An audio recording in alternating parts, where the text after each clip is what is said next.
In the dead of night, beneath a sky thick with heat and risk, a column of battered trucks crawls through a narrow road, their engines muffled by the desert's vast emptiness. American satellites watch from above, every movement scrutinized, every pause scrutinized, their lenses drinking in infrared signatures north of the city. On the ground, each truck in the convoy is a potential trigger, missiles concealed under tarp, soldiers riding shotgun, their faces set and alert as if they can feel the crosshairs dancing across their steel skins. Inside a command center, an ocean away, tension coils tighter with each update, streaming in 1,000 miles of fiber-optic nerves, all flaring red with possibility. The Americans have been tracking this convoy for hours, resisting the urge to act, patience stretched thin between whispers of escalation and the cold calculus of restraint.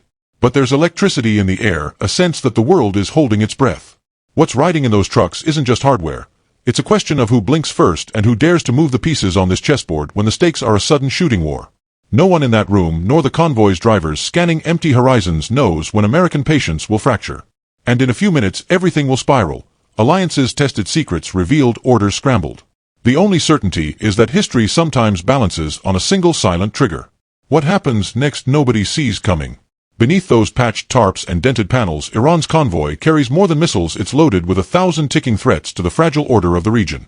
Pentagon analysts have spent years poring over every Iranian innovation. They know these trucks conceal Shahab, 3 medium-range ballistic missiles capable of striking American bases across the Gulf or flattening rival militias in neighboring territories. Wrapped in opaque canvas, each missile tube represents 10 tons of defiance, a technological handshake from Tehran to Washington and everyone in between. The Americans know the convoy's rumored destination, a fortified launch site less than 100 kilometers from U.S.-aligned borders. If it gets there, the threat landscape shifts overnight. Suddenly, American servicemen, regional oil infrastructure, and critical shipping lanes are all vulnerable to a weapon system fielded in both quantity and skill. For Iran, it's not just a military delivery, it's a message. We can deploy, we can strike, and you can't stop us without crossing that line. Failure to stop these missiles sends shockwaves far wider than today's desert. U.S. allies, especially Israel and Saudi Arabia, are already on edge, their intelligence chiefs locked in conference calls well past midnight. One successful transfer, one new missile deployed, will fuel arms races and clandestine retaliations. Emboldened proxies gain leverage and adversaries whisper about American resolve behind closed doors. Is Washington all talk, no teeth? But a premature strike could erupt into chaos, a spark in this power keg, risking backlash not just from Iran but from hesitant international partners and an unpredictable global market. Every move in this corridor is a signal. An American assault would mean open confrontation, while hesitation risks emboldening Iran and alienating trusting allies. In this web of consequence, each wheel turning on the convoy's battered axles becomes a gamble, one with more than just military outcomes. It's the weight of deterrence, credibility, and the invisible battlefield of regional influence balanced precariously by what's rolling down that dusty road. The world waits tensed for who will act first. High above the Earth, American satellites drift in disciplined orbits, their gaze unblinking, their sensors tuned to the faintest thermal glow. Drones, sleek predatory shapes unknown to those crawling along the asphalt, circle invisibly overhead, their cameras fixed, transmitting mosaic images in real time to waiting analysts continents away. In the darkness, spectral shapes ripple across monitors, every exhaust plume and hurried gesture rendered in cold, precise detail. It's a game older than nations, cat and mouse played at hypersonic speed. The cat, though distant and silent, never lets the mouse out of its sights. American ISR assets sweep the convoy's route with tireless perfection.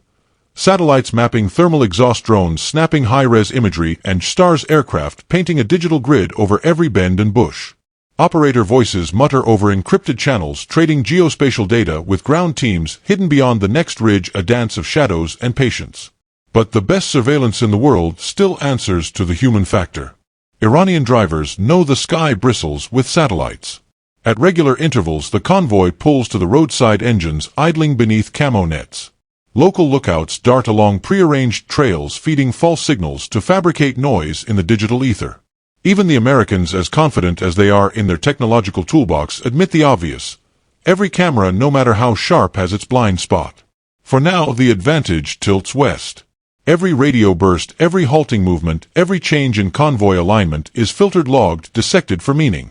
Yet somewhere along this line of sight, between satellites, drones, boots, and bytes, lurks the possibility of misdirection. The watcher's greatest fear isn't what's visible, but what's hidden in the dark, just beyond the reach of their metallic gaze. What they can't see might change everything. The air in the command center tasted like burnt coffee, and anticipation, a thick synthetic tension only found in places where decisions outpace heartbeats. Every console flickered with shifting imagery. Satellite feeds showing the convoy snaking progress, intercepted radio chatter scrolling down a cough of green text, the digital dance of targets and coordinates. I stood at my station headset, pinching back tight. Every second dragged on the edge of irrelevance until suddenly it threatened to tip into crisis. Around me, operators kept their faces, impassive discipline drilled so deep you'd think nobody here ever sweated. But the nervous energy was real, ghosts in the hum of air conditioning and the soft tap of keyboards. My screen barely blinked once as the convoy slowed at a crossroads, a hesitation, or maybe a trap in the making. Someone to my left muttered, "Time on target 1 minute late." The acronym SOUP ISR ROEPID buzzed through secure channels as junior officers parsed every speck of movement, every anomaly, as though reading tea leaves for the president himself. The urge to act gnawed at us, all more primal than protocol. But patience in this room was a badge. You don't get here by being first to shout, "Fire." Every American in these chairs knows that an order to strike isn't just a click of the mouse, it's a signature on history. Did I just make the call that'll spark a regional firestorm? Or will restraint be tomorrow's regret? Above all, discipline ruled, a slow, deliberate pulse that overpowered every stray thought of rapid action. Eyes up. Confirm positive identification. Wait for the pattern. The mantra ran in my head, a seawall against the rising urge to intervene. In this room, restraint isn't weakness. It's the difference between controlled victory and chaos unleashed. But the convoy moved on unpredictably, every mile a question. And in the shadows of the command center, doubt flickered, silent and dangerous. Who would break first, the men behind the screens or those on that desolate road? The answer might arrive with the next radio burst. On the opposite side of the sand and suspicion, the Iranians weren't riding blind. Their doctrine had been tempered by decades of sanctioned sabotage and shadow wars. If the Americans had their satellites, Iran had its own brand of cunning, a chessboard littered with mirrors and mines. For every eye tracking them, Iran had a trick in the shadows. Decoys moved first, battered trucks loaded not with missiles but with scrap metal heat pads and decoy radar reflectors. Surveillance would register them as threats until a would-be strike wasted $1 million missile on little more than junk. Some convoys ran parallel miles away, splitting the odds and muddying the picture from above. A single subtle turn, a last-minute reroute down an unmarked track, and the Americans faced a digital ghost. But deception alone wasn't enough. True muscle lurked just beneath the camouflage convoys, ringed with experienced air defense platoons, man-portable launchers slung ready. Watchful eyes scanned the sky, the horizon, every transmission tower. Each truck carrying the real cargo traveled under multiple layers of defense. Technical countermeasures to jam American drones, motorcycle outriders relaying updates via short-range encrypted radios, and impromptu checkpoints manned by the IRGC's most loyal fighters. Iranian electronic warfare units, seasoned by years of counter-surveillance, targeted the seams in American networks. Drones suddenly lost signal for fleeting moments, imagery fuzzed at the most critical intersections. Their playbook is evolving, one former CIA field agent would later explain. They've learned to fake, jam and double bluff almost as fast as our analysts can pivot. The real genius, he added, was how they choreographed chaos, never predictable, never static. Allies in the region, some sympathetic, others simply wary, passed along their own feeds and rumors, hoping to tilt the board in Iran's favor or at least muddy American certainty.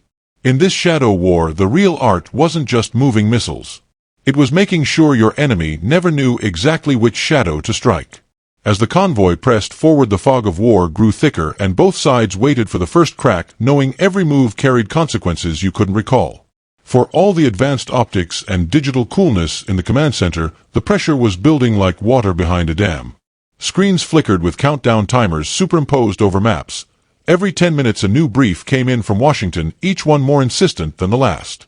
The faces above the chain of command weighed heavily, presidents, generals, allies with their own red lines. The room felt smaller, compressed by dozens of invisible voices clamoring for certainty, for action before it's too late. Beyond the walls, global politics churned. Allies called for decisive measures.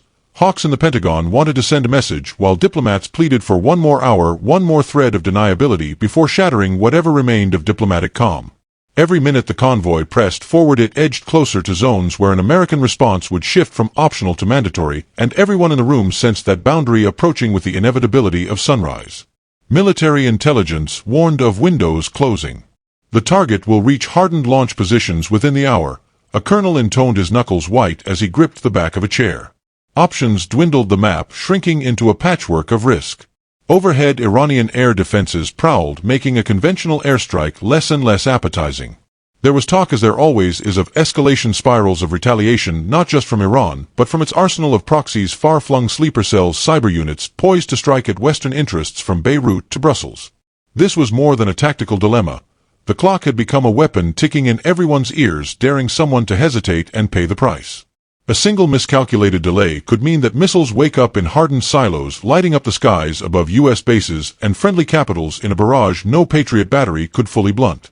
The risk wasn't just inaction, but paradoxically acting even a moment too late or on the wrong convoy at the wrong signal. At any moment, one commander said through clenched teeth, one message could launch a missile or plunge everyone into chaos. The stakes grew not with fire yet, but with every second of restraint slipping away. Tension boiled as the moment of judgment hovered close, a silent countdown stretching thinner. But just as the order seemed inevitable, just as fingers tensed over secure keyboards and every eye swept toward the flashing cursor awaiting the command, something shifted. The illusion of certainty cracked, and what happened next sent ripples none could have predicted. Just as the convoy entered what analysts called a red zone, those final exposed miles before hardened cover, a sudden tremor shivered through the command center's secure network. It wasn't a missile launch or a radar spike, but something far stranger. A flood of raw, intercepted cell phone chatter lighting up dark spectrums far from the expected route. At first it looked like noise taxis checking in to false dispatchers, soccer scores, family banter. Then, in a burst of effort, a junior linguist cross-referenced a garbled Farsi transmission with drone acoustic logs. The voices weren't locals. They matched IRGC units, but the message was off-script, a rushed code, a sudden shift in coordinates. Within seconds, a string of encrypted texts triggered alarms across multiple intelligence feeds. Maps on the main screen flickered the red line of the convoy, splitting one branch accelerating toward a remote wadi miles from the original course. Simultaneously, fresh heat signatures appeared 50 kilometers away, matching the signature of large vehicles set alight. Iranian decoy trucks were burning a faint message, or both. Now every display in the room blinked with new danger. The real missile platforms, it seemed, hadn't been traveling in the main convoy at all. They'd peeled off, using the decoy column as bait. The primary target, bristling with visible air defense and jamming, had been a hollow threat all along. The quiet trucks, previously dismissed, had turned into the real risk. For an instant, decades of doctrine seemed suspended. Eyes darted to the satellite feeds. Where were the missiles now? Had the real shipment already slipped the net, or were they about to double back through a previously cleared zone? The White House scrambled to respond. Advisors interrupted live feeds with new priorities from above. Shift focus retask drones, standby strike halted. Years of press guidelines and political calculus evaporated in a single sweep of confusion. For those on station, adrenaline surged. Operators reallocated sensors, ground teams prepped for improbable intercepts, and commanders weighed the unthinkable, striking both targets on. Nothing more than a hunch, or risking that the real threat was ghosting out of reach under their very noses. Every plan, a veteran analyst muttered, just became obsolete. Uncertainty snarled every channel. New orders surged down the line, but no one knew if they were chasing shadows or walking into a trap. Across the board, the old playbook had been shredded, and the next move would be written in the moment, raw and irrevocable. This was now a test of improvisation nerves, and who could see through the smoke before it cleared. The night erupted into adrenaline-soaked confusion, a chess match morphing into street brawl where every piece could draw blood. The Americans snapped into action. Retasked MQ-9 Reapers banked low cameras, tilting from blazing decoy wrecks to the quiet track where the true cargo missiles primed for war had peeled away. Data surged across fiber lines, creating a kaleidoscopic picture. Infrared signatures darted into unexpected gullies, encrypted noise blanketed the airwaves, and ground teams at clandestine observation posts scrambled to reacquire lost targets in a frenzy of radio bursts. Iran wasn't just watching either. Their Quds Force operatives on the ground, lightning fast on motorcycles, relayed real-time positions and warnings via tight beam comms. Mobile air defenses dragged off flatbeds deployed with military precision on rocky slope sensors, questing for the first sign of an American strike. The convoy, now splintered, moved in short paranoid bursts, headlights dark, drivers trusting only muscle memory and whispered commands. Somewhere an Iranian EW specialist jammed frequencies, flooding the sky with static that danced like a dirty bomb through the American comms. Inside, the American command center decisions could no longer wait. One team leader barked for positive PID, eyes on the warheads, not just the trucks, no mistakes, while another relayed live satellite targeting data to US F-15s circling far outside hostile airspace ready to streak in at a moment's notice. Nobody dared blink. With every passing minute, the enemy moved closer to sanctuary. One wrong calculation meant collateral carnage. Hesitation meant a missile battery operational by sunrise. Suddenly, an American drone's camera, cutting through the chaos with electro-optical clarity, caught a glint scars on the pale ground, fresh tire tracks leading to a cave entrance camouflaged by brush and tarps. A gut decision, orders snapped, coordinates locked, the signal to interdict given on razor-thin certainty. The first JDAM was loosed, a steel exclamation point in the night. Just as the shockwaves rolled and dust devils twisted skyward, Iranian gunners loosed SAMs in reply, streaking up like knives flashing in a dark alley. For a brief, breathless moment, it all teetered. Drones evading by meters, missiles thundering echoes, both sides lashing out with everything in arm's reach. In the world's most dangerous corridor, the board was appended, and now only aftermath remained to tally the cost. When the echoes of detonations faded and the radio static calmed, the desert was littered with evidence of a fight no one had scripted. Satellite imagery beamed back in real time showed charred vehicles collapsed along crude tracks, some still flickering with fires that would smolder for hours. The targeted cave, a suspected missile cache, had partially collapsed, its entrance scarred and blackened, with American analysts arguing over whether the warheads themselves had been destroyed or simply buried deeper by the blast. Yet threads of the convoy had survived. Several trucks, their signatures masked, and their drivers, lucky or clever, managed to slip through gaps in coverage during the chaos. Intelligence estimates suggested at least 2 Shahab missile systems made it to fortified positions farther east, now lost behind reinforced bunkers and the curtain of Iran's air defenses. For U.S. commanders, it was a bruising paradox, a partial victory wrapped in the uncertainty of a job unfinished. On the Iranian side, the cost was both material and symbolic. Dozens of Iranians, drivers, soldiers, EW techs, were now casualties, martyrs for state media, yet there was no denying a painful loss. Decoys had been sacrificed, defenses battered, and the world had watched as Iranian ingenuity clashed head-on with American precision. Yet the calculus of consequence didn't end with burning trucks. The region woke to new tensions as local militias boasted of the missile escape and anxious allies demanded answers in Washington. Both sides counted losses and gains nobody could have predicted. In the hazy dawn, Tehran hailed survival, Washington claimed disruption, and a new shifting line of deterrence was drawn in the sand, uncertain, fragile, and nowhere near settled. So who really won in the night that both sides tried and partly failed to control? Military analysts quickly filled the airwaves, parsing the outcome with clinical detachment. Washington showcased precision, discipline, and restraint, one former CENTCOM officer remarked, but Iran's risk paid partial dividends. They kept enough of their arsenal moving to score a propaganda win, if not a strategic one. Allied capitals drew their own lessons. Some lauded the U.S. for measured force, others fretted over the small cracks in American reach. Israel and the Gulf states, ever wary, ramped up readiness, bracing for both revenge strikes and new missile deployments. Markets jittered as tankers rerouted through safer lanes. For Iran, the escape of any missiles fueled a domestic narrative of defiance. For U.S. planners, preventing a full-scale deployment was still a line held. The bigger impact, though, was psychological. Both nations, through shadow and shock, had tasted the costs of pushing too close to the red line. The balance now teetered on uncertainty. Have we seen boldness rewarded or recklessness punished? Did patience buy security or open the door to greater risk tomorrow? Ultimately, neither side claimed absolute victory, and that perhaps was the real danger. In this dirty chess match, the board now resets, pieces lost, trust shaken. And that leaves the question for you. In a standoff where no one gets everything they want, what would you have done differently? Drop your thoughts below. Let's see who saw the ending coming. End the new shadow wars. It's no longer just about firepower or fortitude, it's about who waits, who dares, and who outsmarts the ticking clock. If this night proved anything, it's that patience, cold calculating, relentless wins wars no missile ever could. One side launches decoys and deception, the other holds its fire until the very last second. Around the world, generals, analysts, and armchair strategists all saw the same thing, a contest where nerves, not bullets, decide who bends and who breaks. Yet every shadow play leaves scars on landscapes and on trust, reminding everyone that the next crisis could be closer than we think. The lessons echo far beyond the desert. Restraint isn't weakness, and boldness comes with a hidden price. The new rules of engagement are unwritten, changing with every move and counter-move. So what's next? Stay locked in, because these games of brinkmanship are far from over. The next flashpoint could already be set in motion, from the streets of Hormuz to the halls of power in Washington and Tehran. If you want the next chapter in modern military showdowns, subscribe, share, and drop your take below. This story isn't over, and neither is the fight for the future.